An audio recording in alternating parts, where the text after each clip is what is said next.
What up? What up? What up? What's going on, y'all? We got another episode of the Crypto Connection with myself. I'm Jared from Language Podcast, and we got Mr. Winston from MetaRise. Introduce yourself again, sir. People don't know who you are. What's going on, y'all? You have Winston here from MetaRise. So looking forward to doing this second episode. Really excited about it. No doubt, no doubt, no doubt. So people have been hitting us up, asking about all these questions. Can we break it down? Can we go simplify it? Because we hit y'all a little bit too much knowledge on the first episode. So Winston had to, break it down elementary because blockchain and cryptocurrency is a lot to learn. I'm not gonna lie to you. I'm still learning a lot. Like it's a lot to obtain.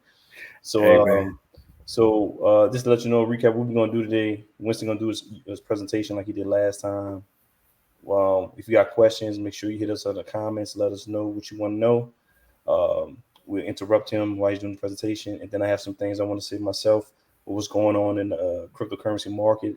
As you can see, there's a lot of pullback in the market right now. A lot of people are freaking out because people are selling off because of the Omicron COVID variant. But things started picking up a little bit back better today in the stock market and cryptocurrency. So just remember, if you got any questions, hit them in the comments. Let us know now. I might even post the link for you to even come on the show, so you can ask your question, I guess, virtually face to face to everybody, so they can see. That'd be all right.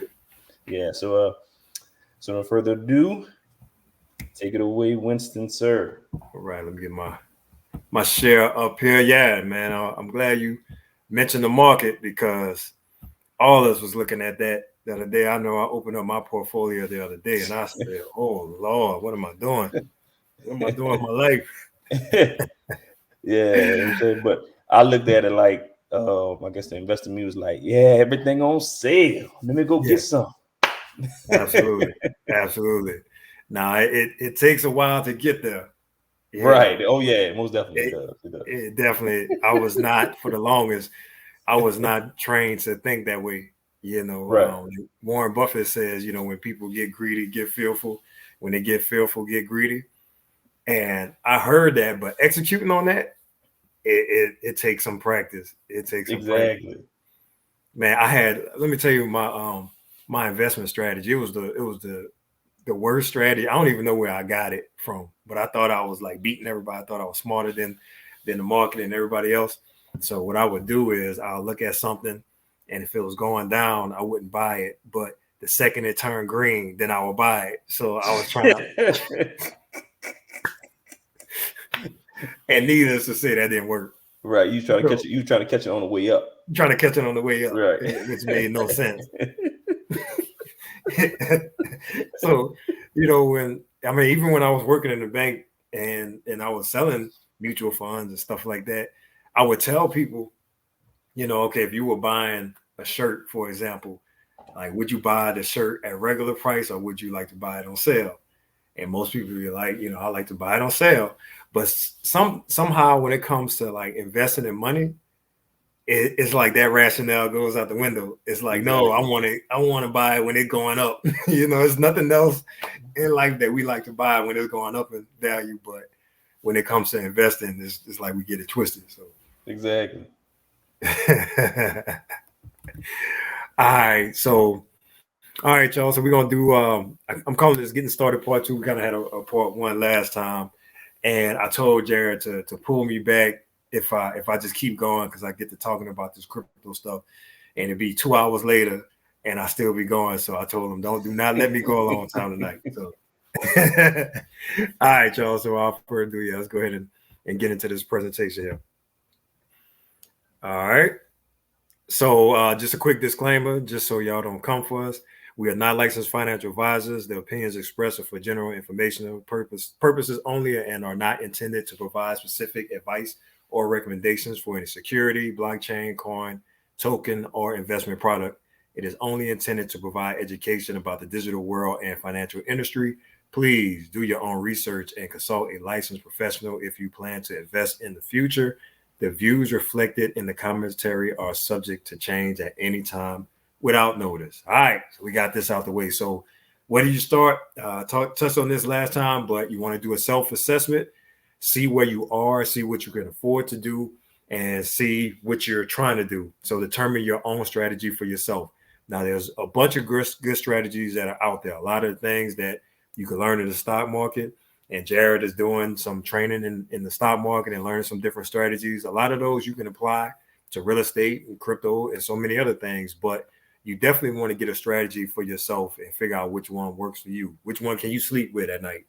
And then there's some basic tools that you need to know about in any arena that you're investing in, and that applies to crypto as well. So we'll touch on some of those tools tonight. So we were just talking about the market. Yeah, the market went crazy, right? So this is a snapshot earlier today. I haven't checked it in a few hours, but right now, Bitcoin, or earlier today, Bitcoin is sitting at 50,574. You know, just last week it was in the 60s, but a few days ago it touched 42,000. So just thinking about that now, this has the most market cap of any crypto. Bitcoin swings like that. So, you know, if you can't handle those type of swings from day to day, from week to week, this may not be the thing for you. But some of the best gains over time are in crypto and the stock market. Stock market is still, you know, there's some places where you can get crazy swings up or down, but you definitely want to make sure that this is something that you can stomach and tolerate. So yeah, I invite everybody to jump in the market, and specifically the crypto market, but you want to know what you're doing and you need to know why you're doing it. So the stock market and crypto, they're so correlated. Now, the original purpose for Bitcoin and cryptocurrencies is really like anti-government, anti-stock market, anti-traditional finance. But the truth of the matter is it's all interconnected. And one of the reasons being is that there's so much institutional investment that's in it. And I'm going to touch on that in just a minute. So if the stock market crashes, usually crypto crashes, and it shouldn't be that way. But if you have institutions like JP Morgan Chase, if you have Microsoft, if you have these large corporations, MicroStrategy, for example, they have billions in Bitcoin alone. So if you have these large cap companies that have billions of dollars and hundreds of millions of dollars in crypto, if their stocks and their companies suffer, a lot of times Bitcoin will follow. So if you look at this chart here, this is over the past 7 days, and towards the end of November going into December, the stock market, you know, it was down. And so if you look at the crypto market towards the end of November, the beginning of December, it went down. So not to say that they are closely tied all the time, because sometimes there's deviation, but a lot of times if there's bad news in the market, you know, Jared mentioned Omicron, you know, people in crypto are thinking the same thing. They're like, well, maybe I should sell off to prepare for, you know, if we go into lockdown again, I might need to cash out. But it was a number of things that just happened at the same time. So you got Omicron, you got that Evergrande thing over in China that they seem like they about to default. And then this one dude said Joe Biden got a cold. So he's like, you know, if he gets sick, then that's an issue. But it's just so many different things that's going on at the same time in the market. And these things will affect crypto as well. But like I said, you know, when crypto catch a cold, I mean, it's like the flu for real. So you just got to be sure that you're willing to do that. Oh, let me piggyback on that. Yes, sir. What's the thing called China? Everglade? Is Everglade? Evergrande. Evergrande.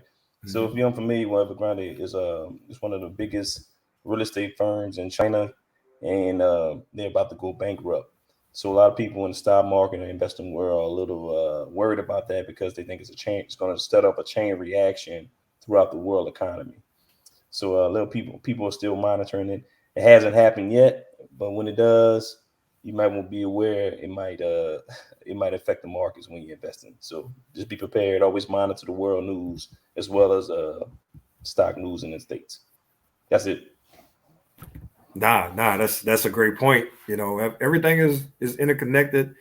Everything is global. You know, so if there's a crash in China, I mean, there's a crash here. We're all tied in together. I mean, if we just go through our tags, you know, if I flip my shirt open and I look at my pants and my shoes, more than likely it's going to say China, Vietnam, Philippines. So we're so interconnected. So if it goes down over there, usually it goes down over here. So we do have to, pay attention to some global stuff, Bloomberg, Al Jazeera, BBC. It's good to just kind of see what's going on across the pond to get a better idea what's going on over here too, because it does affect us. So I'm gonna talk about these meme coins. Everybody like they meme coins. Everybody, Jared, bro, I got smoked out the room during Thanksgiving, man. Oh, because about Dogecoin, about those, man. Dogecoin. Yeah. So my mother-in-law, she whenever we get together for like Christmas or Thanksgiving, she likes to ask everybody, what's something that'll be beneficial for the family? Like, can you share something from either your job or your experience, something from this year that you feel like would be beneficial for the family? So, everybody has their turn, and it's almost my turn. And my wife was like, "Oh, I already know what he gonna talk about." So, I was like, "Well," I said, I don't know if y'all on it, but if you're not into crypto already, you need to get into crypto, man. Man, people was like, I don't want to hear it. I don't want to hear that. I bought that Doge in March and I lost my money. And I was like, no, no, not that one. And it was, man, I got smoked out the room, bro. They shut me up. I couldn't talk about it no more. Yeah, but that Dogecoin it hurt a lot of people's feelings. It sure a lot of did. people came up. A lot of people came up if they sold at the right time. Some people held too long, and like they said, investing, you was holding a bag. So there you go. When you invest in, always make sure. I also hate doing it too, but make sure you set a stop loss when you're investing. So just in case your investment tanking rapidly, it can sell automatically if you're not monitoring. It happened to me plenty of times when I started investing. Sometimes I even do it to this day because sometimes I might invest in like Tesla stock or cryptocurrency coin that always fluctuates up and down a lot. I might have a stop loss on it and I might lose on it. But you just be mindful what you're doing. That's why you should always practice before you start investing, what they call paper trading. So make sure you do some paper trades so you can get familiar with whatever platform you're trading on. Trust me, that was key for me. I went straight in head first and started trading with real money, and I don't recommend that. So make sure you get a couple of paper trades in before you start getting putting real money. Yeah, man, that's really good advice. Yeah. So that's one of the things that I have on here, just talking about price targets, and it does take practice, but we both are members of EYL, and one thing that they talk about all the time is reverse engineering your trading. It's like when you buy something, you need to know what your exit is. So when it hits that target, you sell. No matter, it don't matter if it's running, it don't matter if everybody on the ground just talking about how it's going to keep going up to the moon and all that. And I'm guilty of this too, man. I have been up 15x on something, and that greed start kicking in. You like, ooh, what if it just go to what if it get burnt every time? Every time. You just sitting there, you just like, ooh, and then you're feeling so good. It's up 15x, and you go to sleep, and you wake up that next morning, you open up that portfolio. About to start crying. Oh, you like, no, man.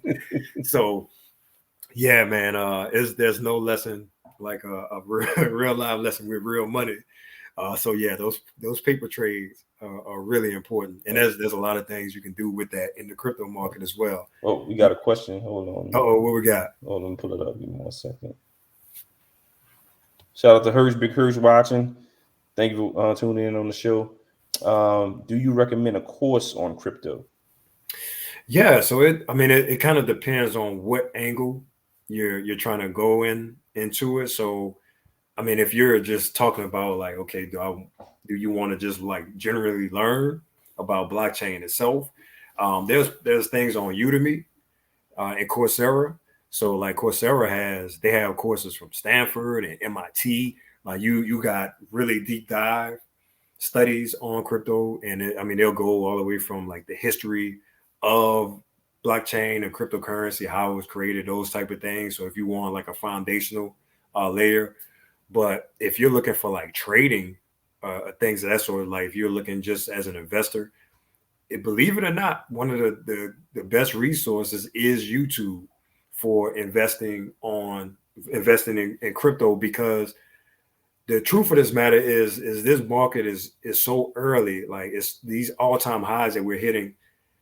We have a little bit of price history on it, but the oldest crypto, which is Bitcoin, is only 12 years old. So the longest market, I mean, some of these cryptos, they've only been out a year or two. So you really going by, a 12-month history. In some cases, might be a 30-day history. You trying to figure out what the all-time high is. So there are some channels. One that I like is Crypto Banter. They do a lot of trading on there. If you're into trading, like sniping. Justin Robinson at Woodja, he does a lot of demos on trading and Fibonacci retracement and things. But I mean, really, I would suggest, if you're looking at it from a trading standpoint, I would suggest going through a trading course, because you can apply that same stuff to crypto. The same tools are used with TradingView and all that stuff. So those are my be the recommendations I would have. I hope that answers the question. For sure. You can continue.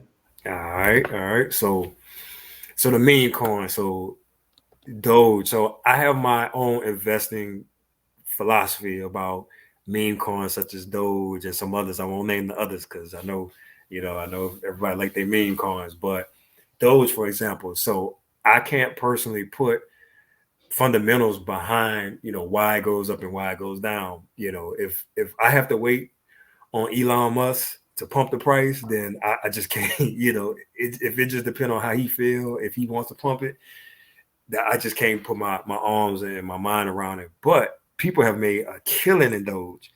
And so one of the things that's important around meme coins, if you're into that, is like the psychology around it. So, coins that have low price points that are in the cents or a fraction of a cent, that's very attractive, because, it's like, okay, it's at such and such, 0.0001, man. If that thing goes to a penny, man, I'm retiring today and I'm going to buy me an island. So it's like the psychology around it, just the sheer idea of, well, Bitcoin was a penny once.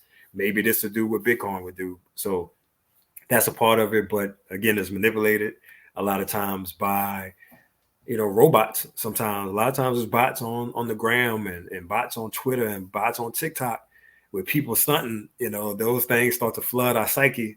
And then you just like, man, I got to get in. That FOMO start kicking in. You start seeing all these billionaires. You start seeing. You got to tell them FOMO mean. You got to tell them FOMO mean. Oh, FOMO, fear of missing out. Fear of missing out. And that applies to just life. I've bought Jordan shoes. You get FOMO. You just, all of a sudden, I just start getting these advertisements in my inbox about some Jordan drop that's about to come. And then, I pick my phone up, and then some kind of weird, and it's on my phone now. Now I'm getting StockX alerts and stuff, and I ain't even know these Jordans was gonna come out. And then all of a sudden now I want these Jordans because I feel like I'm gonna miss out. And the same thing happens in investing. People get tricked into buying at the wrong time, and that's exactly what happened in Doge. A lot of people got manipulated into buying Doge around February, March. They bought at the top, and people dumped on them. People that bought Doge a year ago, 5 years ago, they just dumped on them. They ran the price up. They got all these people to empty their bags, and they dumped on them. And so that happens a lot in crypto. It happens in stock market all the time. People get dumped on all the time. So just don't be that person, and just, if you want to trade it, but set your price target, get out when you hit your price. So what you think about that, bro?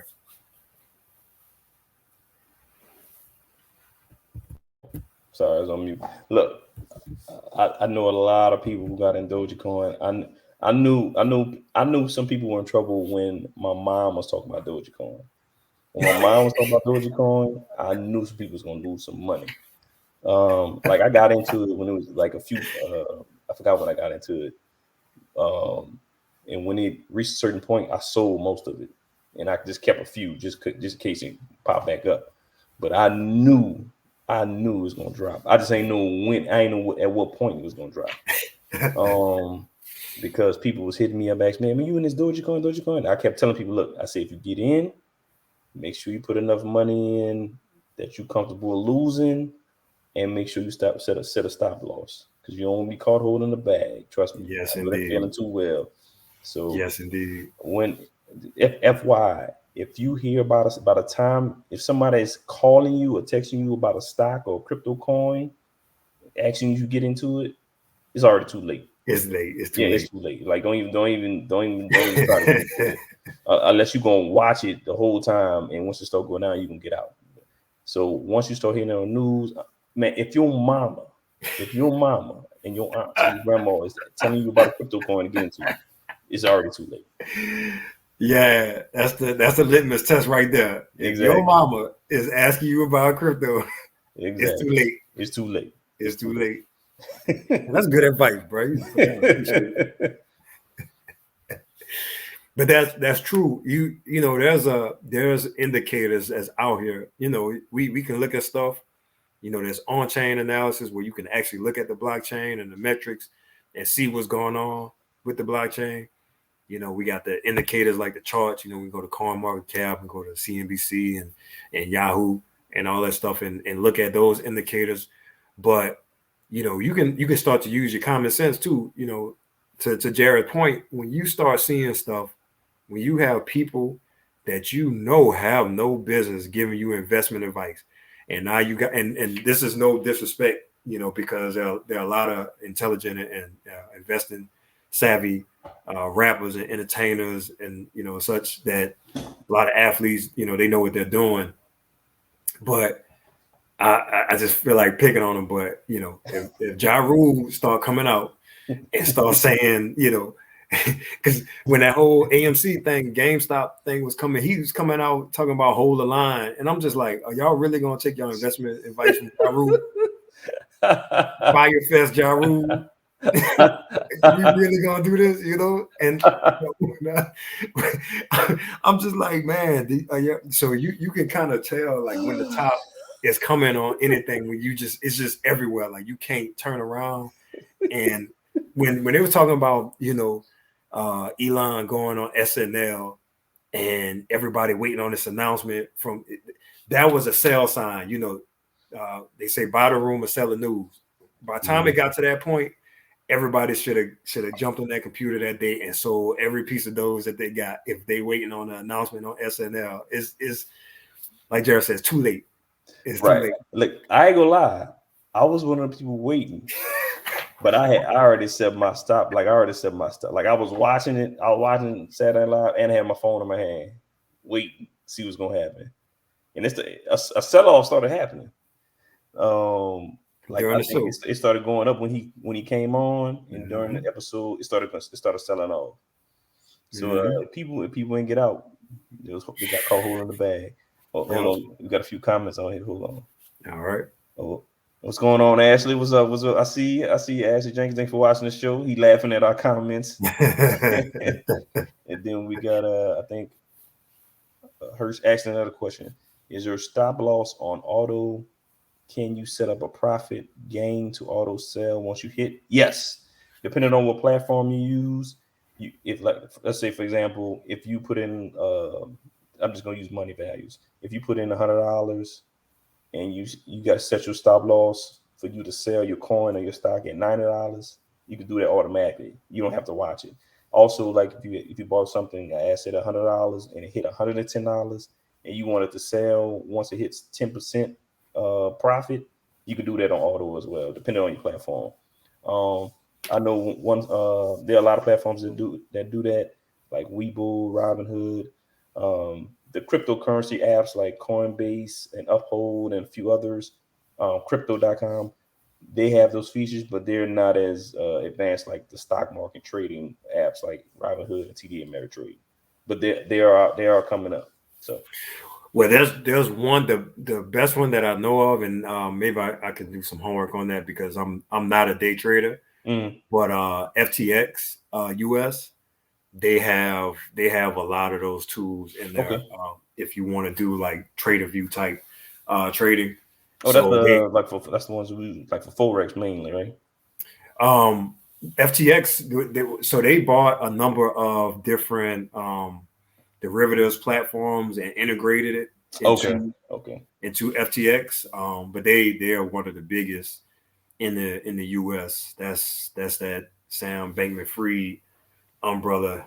So that's a real big one. FTX is the company that bought the naming rights to that Miami arena. So yeah, that's going to be probably your biggest one in the States where you can do some stuff like that. Cool. See, I never even heard of FTX. Okay. Yeah, I'm gonna check that FTX. out. That's a good one. All right. Thanks for the question, Hirsch. I don't see anybody else right now. All right. I guess you can knock it out with this blockchain. With this blockchain. So, this is the question that comes up a lot. And a lot of times I just be going way out there. I get talking about crypto and stuff. And I assume that a lot of people know what it is already. But I realize that, we usually talk about cryptocurrency, but nobody really talks about blockchain, the underlying technology. And I get it. I understand it. It's kind of like the internet.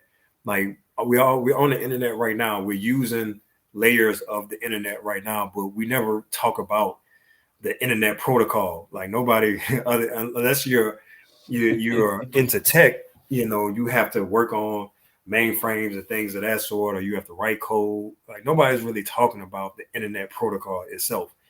And so for that reason, a lot of people aren't interested in blockchain itself. But it is important to know if you're investing in the space, like why is important.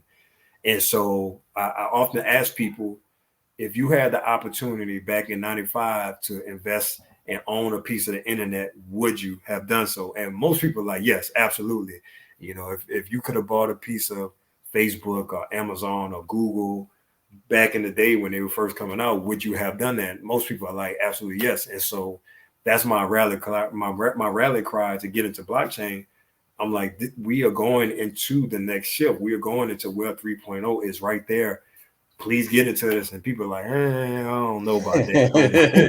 I'm just like, exactly. Everybody, I be telling them, you bought some coins yet? They're like, nah, I ain't get around to. I said, all right, okay. Okay. You're gonna learn the hard way. I know, man.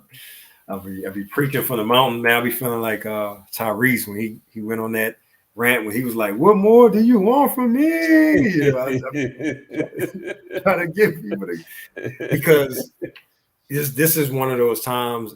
I really feel, and I said it before. A lot of times we feel like we always find about things so late, and I just feel I'm not more than feel like I know this is one of these times where we're still early in this space. And this is the opportunity where people don't have to get left behind again. And so, just start learning about it. So blockchain. So basically blockchain is a ledger. So a real simple example is like, if you get your bank statement, that is the ledger of your account. So it has all your transactions on there. Where the blockchain is a public ledger. So imagine if you could see a if you could see everybody's transactions in the bank publicly. That's one form of what the blockchain does. So it gives a public distributed ledger. That's now, when I say distributed means that there's not one central authority or one central place where all this information is stored. They're stored on nodes, and a node can be a computer, for example. So like this laptop that I'm on right now, it can serve as a node on the network. So my laptop or my node can hold a piece of the information that's on the blockchain, or it may hold all of the information on the blockchain. So for that reason, if somebody were to steal my laptop, yes, they have the information there, but so does all these other nodes that's on chain. And so what has to happen in order for a transaction to go through, there has to be consensus on the chain. So in other words, if let's say if I want to send some money to Jared, all right, so the blockchain has to verify that that I have the money in my account, and then two, that I want to send this amount of money to Jared. So what has to happen is a certain number of confirmations has to happen on the blockchain. So I'm gonna send $100 to Jared first there has to be consensus with a certain number of nodes. It might be, depending on the blockchain, it might be, let's say 40 confirmations. So 40 different nodes have to all say, yes, Winston has $100 in his account. Yes, Winston is trying to send $100 to Jared. And then they have to have consensus that Jared received that money. Now, because that same information is on all those nodes, that's how consensus is reached. Instead of just one central authority, like me sending the money through Bank of America. Bank of America is a central authority. They're the only one that's verifying that I have the money and that's the amount that I'm trying to send. So if there's only one central point of failure, then that can be hacked, that can be stolen. So the blockchain just makes transactions more secure because information is spread out. And even if one of those nodes, one of those confirmations is wrong, then there still could be a majority consensus confirmation for a transaction to go through. So I hope I didn't lose y'all way in the weeds. Nah, you good. Yeah, there's so many different applications of the blockchain itself, but that is one of the most important things about the blockchain is that there is not a central authority. There's no central point of failure. And now there are private blockchains now, but public blockchains, nobody owns it. So, it's kind of like, it's like the internet itself. Who owns the internet? Yes, people can shut off your access to it. So like in China, that's one thing that's really big. In a communist state, they can shut off your access to it. But even then, people still find they get VPNs. They do all kind of different stuff to get on the internet because nobody owns it. So with the blockchain, it's kind of the same concept. It's a new protocol layer where nobody owns the finance that's on the chain. Nobody owns the information that's on the chain. It's all shared and it's all public. So we're going to talk about some applications of that in a minute here. All right. It's never easy to explain the blockchain, man. I try. I know it's a lot. It's a lot. It's a lot to tell somebody who don't have no experience, especially if you're not in IT. So. Yeah, I know, man. I know. I'm gonna have to find like some real like simple analogies to use. So I kind of already covered that, so I'm gonna go past that. So who's using the blockchain? So this is where like the credibility comes in.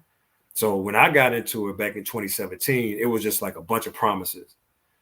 Back then it was just like, okay, this blockchain is going to do this and that blockchain and crypto is going to change the world this way, but it wasn't a lot of proof. It really, at that time, it was, of course, Bitcoin was around. Ethereum was still kind of getting there. And then you had like all these privacy coins.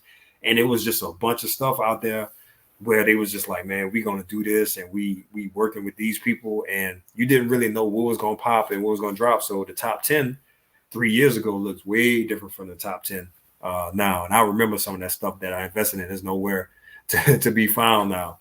But now you have Google, for example. You got Microsoft.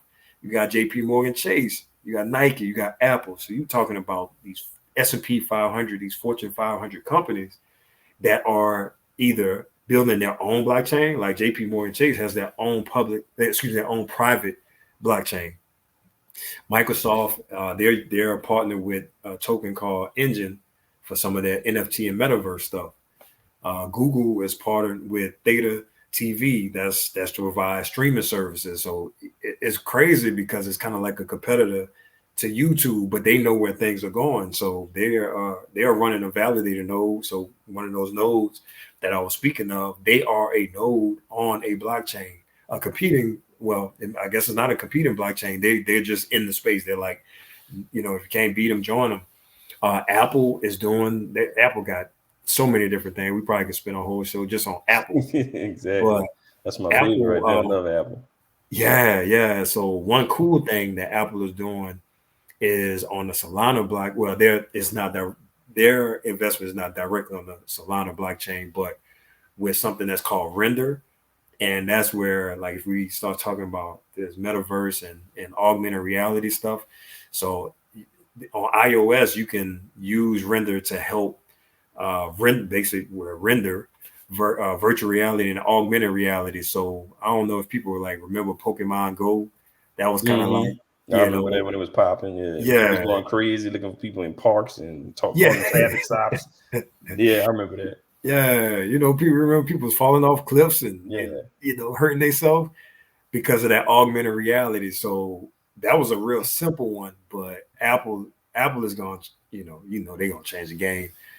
And then Nike. So we're gonna touch on like fashion in just a minute. So if you're looking for like credibility, yeah, the blockchain and crypto might sound weird itself, but does Microsoft sound weird? I mean, I'm using a Microsoft product as we speak, so that can kind of help.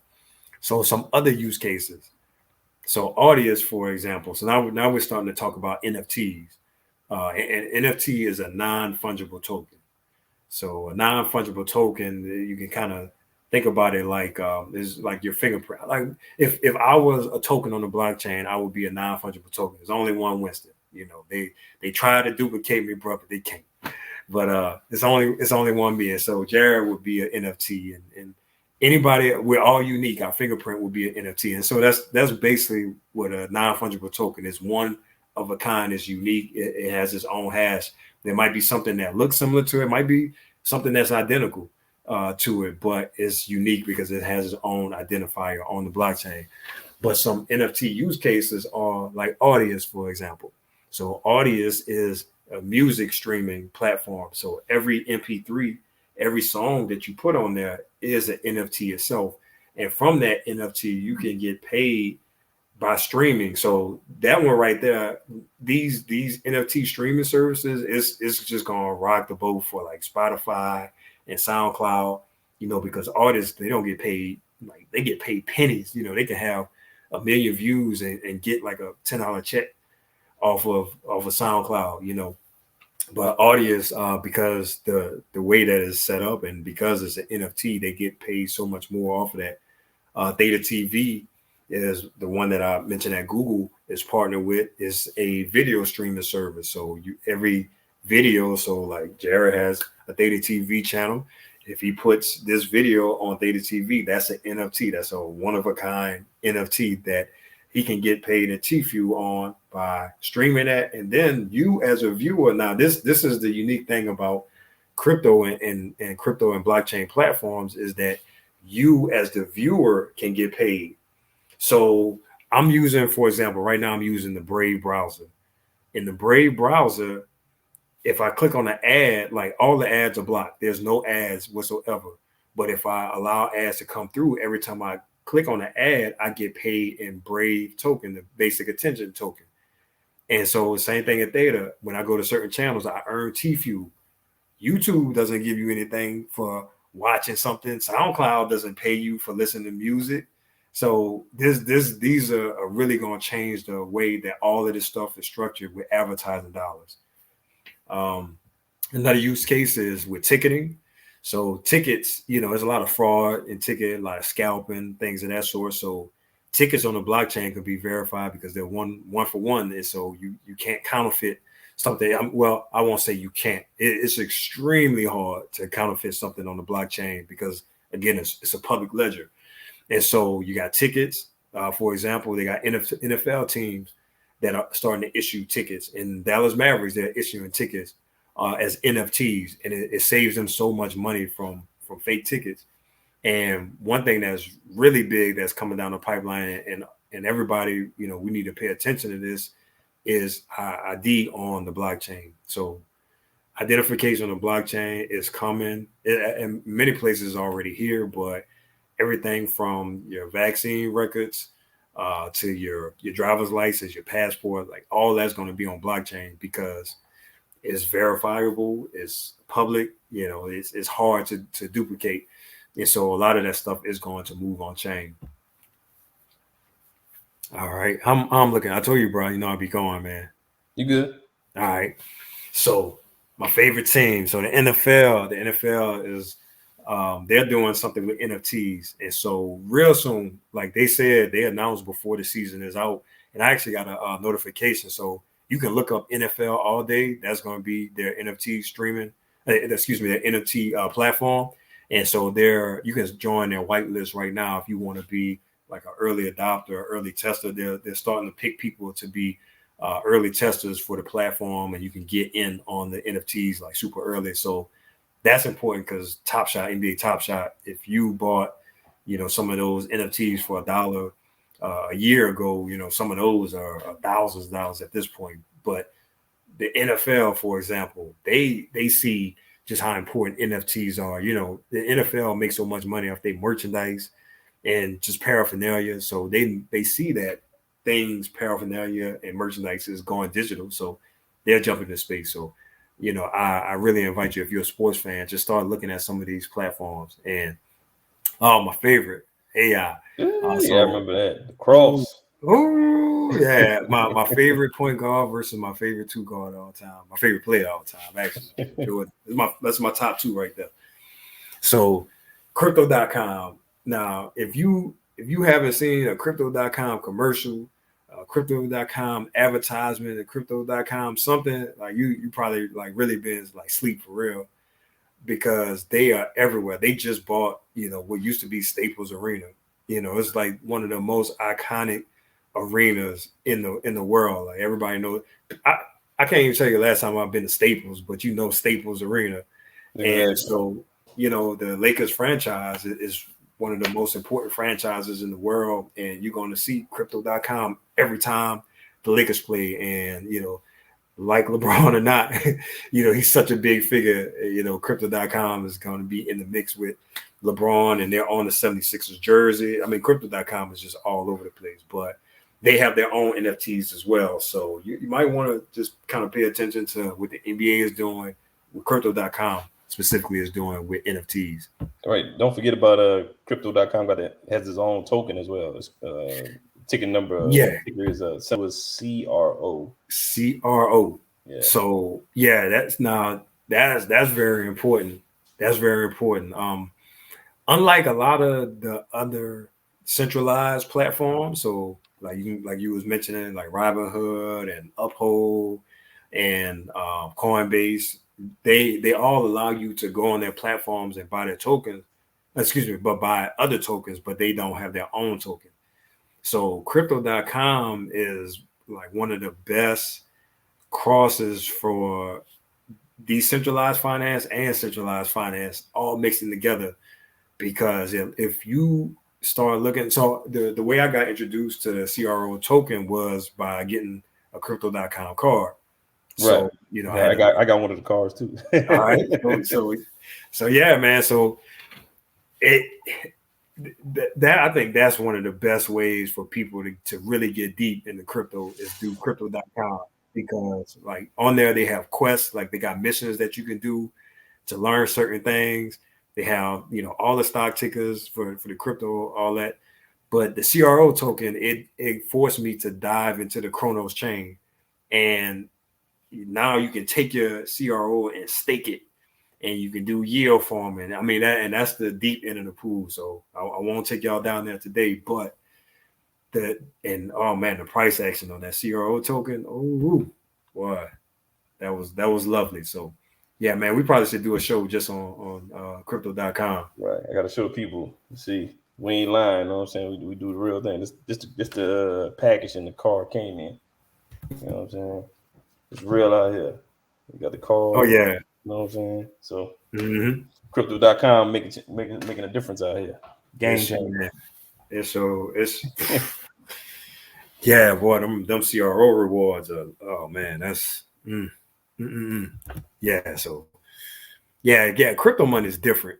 That's why. Okay, so now we getting into the part where people like really get confused with the NFT. Like, why are people paying $200,000, $500,000, $1 million for this right here? People are like, okay, why would this is the Bored Ape Yacht Club. So this is one of the most successful. Actually, I think it has the most sales of any NFT project. These crazy looking monkeys.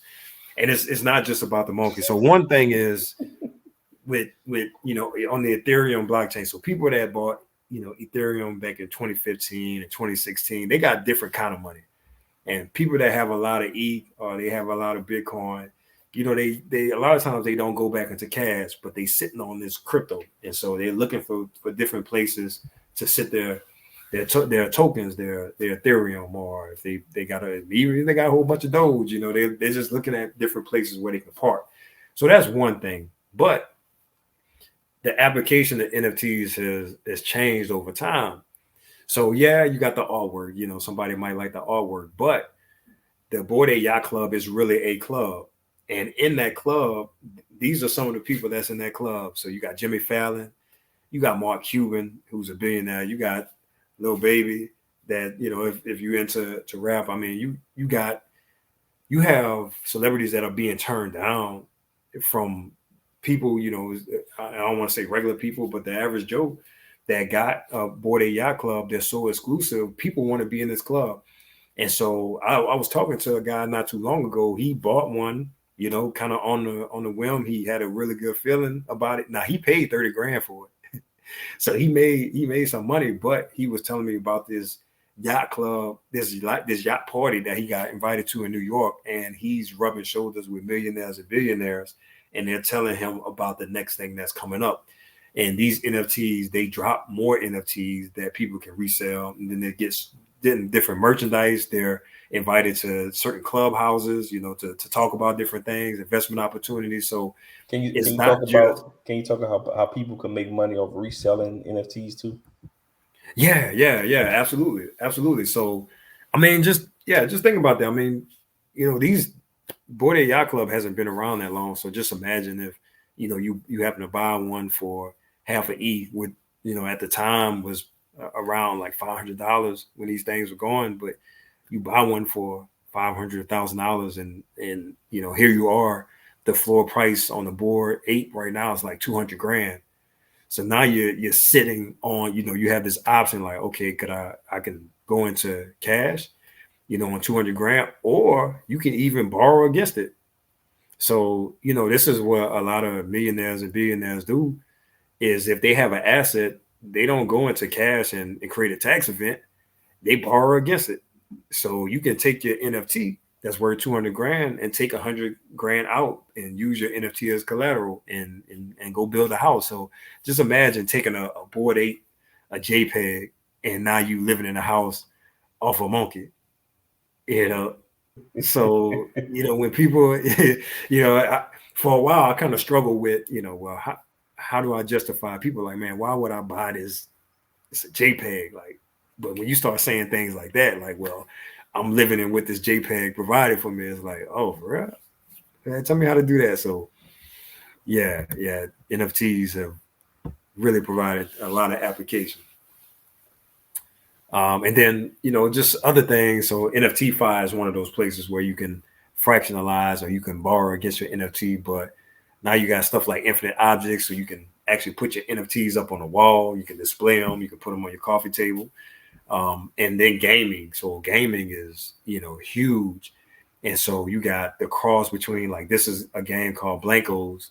At the bottom, you got Burberry, you got Louis Vuitton, you got Marathon Clothing. So now people are in the metaverse, and that's the big talk now. Well, how do we apply these NFTs? Where just like people like fashion, they overpay for fashionable items. Just imagine how much they're going to spend with something that they can show to hundreds of millions of people, rather than just their circles. For a rare item, there's only 500 of these in the world, and now you got access to 2 billion people, and you can stunt with that item. So those type of things are happening on chain. And I mean, there's so many different companies like Adidas, like Nike, like, I mean, Louis Vuitton, like I said. So many different applications. So just get lost in the space, y'all. There's so many different things. Like, whatever you're interested in, there's an application on chain. I promise. That's what's up. Another fire presentation from Winston, from MetaRise, as always. Just to piggyback off NFT. I read a story. I think it was maybe last week. Hold on, I'm trying to see if I can. Let me share it on the screen right quick. Let me share. Talking about NFTs. Hold on.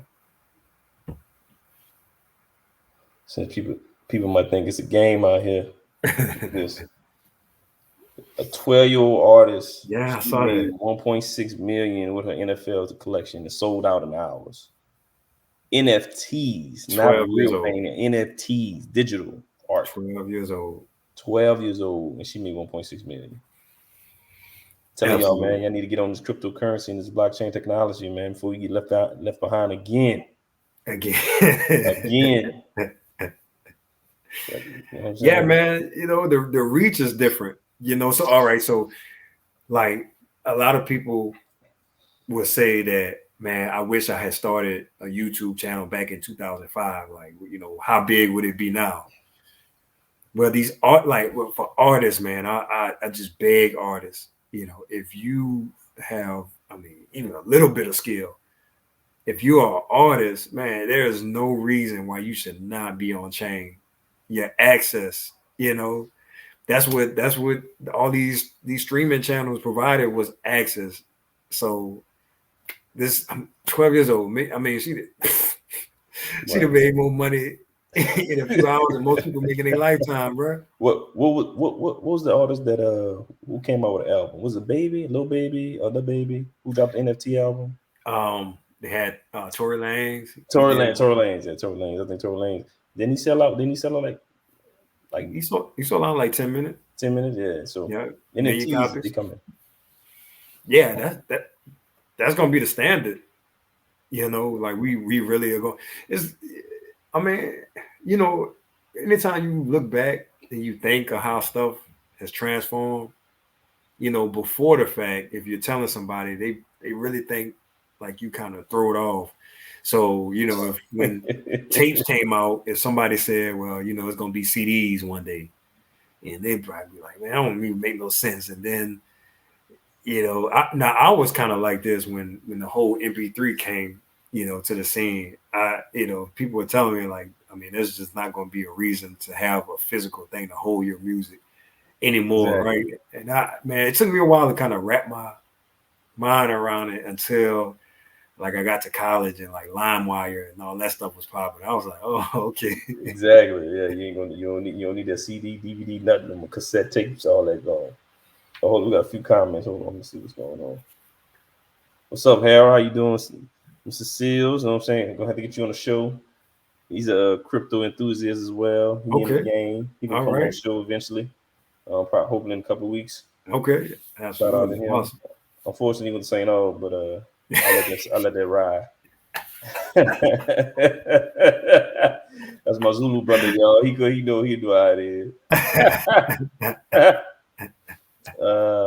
Hirsch, another question. How do these athletes get their paychecks switched to Bitcoin when it's a set amount of Bitcoin currency out there? Yeah, so everything is on an exchange. So they're not directly getting their paychecks in Bitcoin. You know, like the way the headlines read, they'll say, you know, this, like not A-Rod, but Aaron Rodgers, for example, you know, he's gonna start accepting part of his salary in Bitcoin. So a lot of times what they're doing is just taking a part of their salary and they're getting, you know, either a broker or maybe they're doing it themselves to go on to an exchange for them and exchange their fiat, you know, into Bitcoin. And that's what's happening a lot of times. So even though there's a cap, like it's going to be traded back and forth. So even with stocks, I mean, you know, every company has only so many stock of their company. They might issue 100 million shares of their stock, and it's a finite number, but it's traded back and forth. So that the same thing happens in Bitcoin. So even when the last Bitcoin is mined, it's still going to be traded back and forth.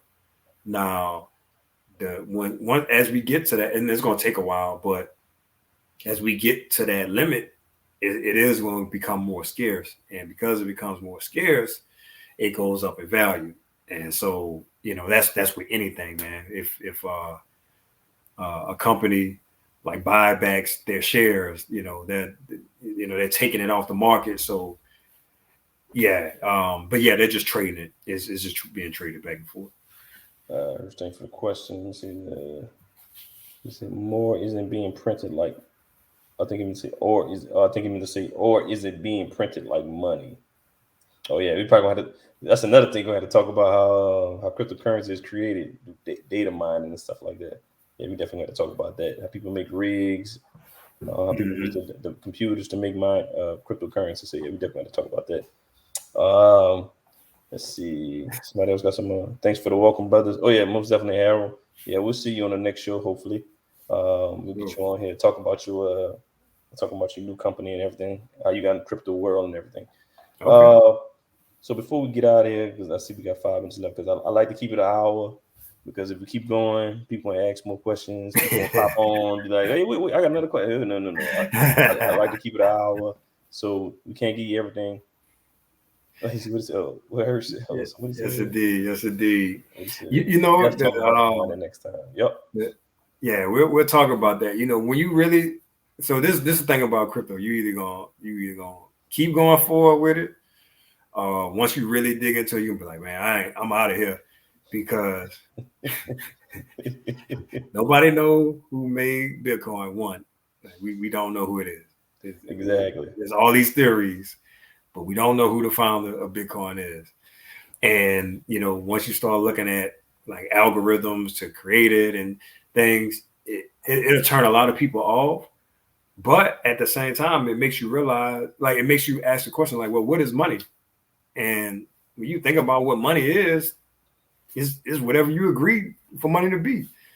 And so, even though I like to pick on Doge and Shiba, I like it because it teaches a lot of people about what money is. Money is whatever you say it is. And that's what Shiba is. It's like, okay, well, now I can buy a movie ticket with it. Well, now it's money. So, yeah. Exactly. Exactly. So I want to touch on a few things before we go, because I want to. I don't know if people are aware about what happened a couple weeks ago. I think this happened after our last show. Well, I got to share my screen again. Hold on one second. I don't know if you heard about this, Winston. I think I texted you about this. Hold on. Hold on. Let me show you. This right here. Hold on. Where is it? That's not it. GYN coin. GYEN coin. So, if you didn't know, it was trading specifically on Coinbase. I think it was on another exchange as well. And what happened was it started skyrocketing, and all of a sudden, uh, you couldn't trade it no more on Coinbase. Like, they had a lot of people that were upset. Like, people had like money in there, like a few 100,000. It may have somebody who may have 1 million, but I never double checked that source there. But people had a lot of money in Coinbase stopped letting people trade, or the value deteriorated quickly. Like, one person was saying he had 55,000 worth of GYN tokens, and then it wound up, by the time he was able to trade it, it went down to $55.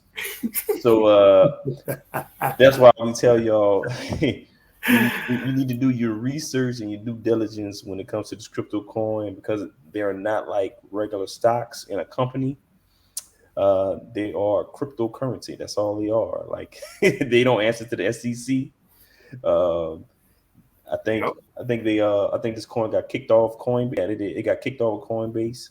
So just be aware, if one of these tokens that's not maybe the top 10, or one of those tokens that has not been around for a few years, be mindful how much money you put into it. I mean, it's okay to trade it, but just be mindful. You might be stuck out of your money that you invested in. Yeah, bro. Are you aware of what happened with this? Yeah. So, man, this happens a lot, and a lot of people are learning this shit. You know, I learned years ago, but a lot of time the sheer volume just shuts down the exchange. And I remember this, the first time I learned about this was on Binance. When it was like, they got Binance US, but the old Binance that the world uses, I was on there and I was trying to send something, and the send button was just grayed out. Like, Wow. they shut down trading.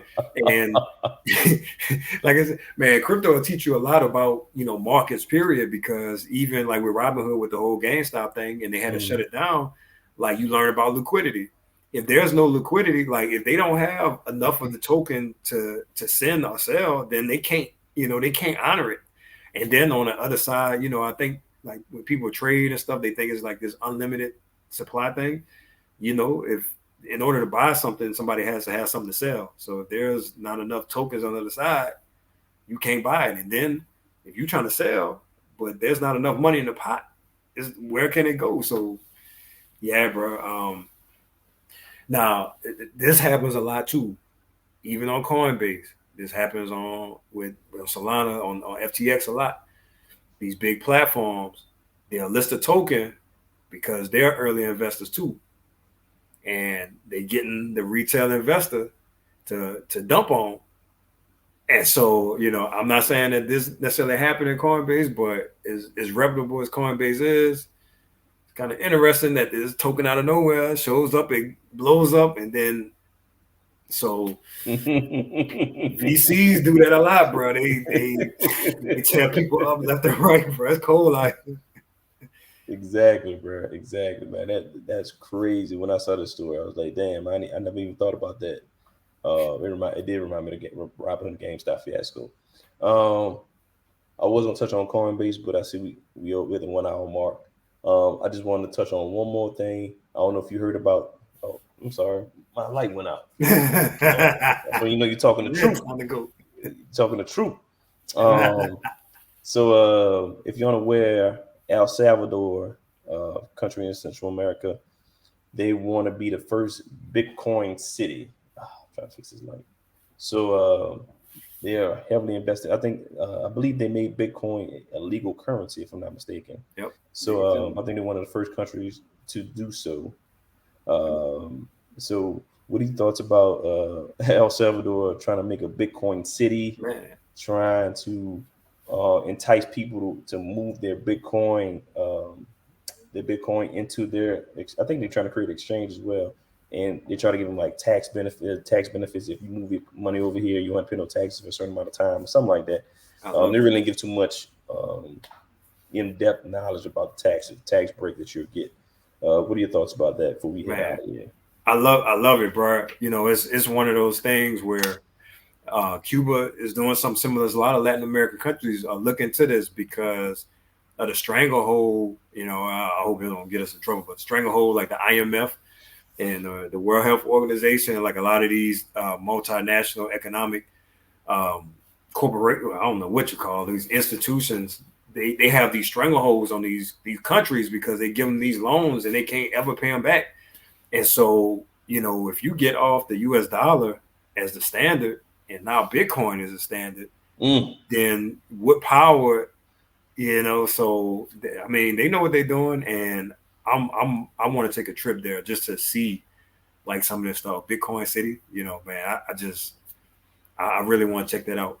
Right, because they're saying they was going to use they going to put it in the middle of the jungle and use volcano to be a power source for the data mining equipment. They're gonna make Bitcoin as well, cryptocurrency out there. So I like the idea. I like the plan. I think it's pretty cool.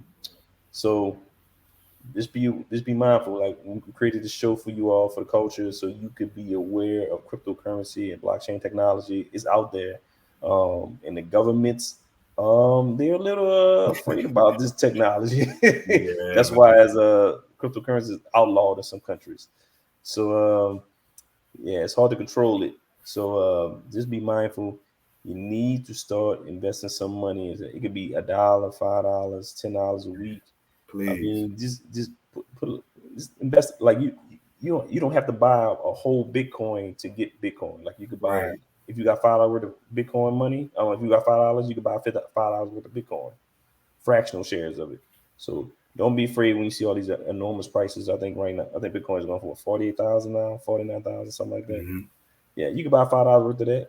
Just keep buying it over time. Instead of spending $5 or $10 on that drink you get every week in a club or something like that, throw it in crypto. You know what I'm saying?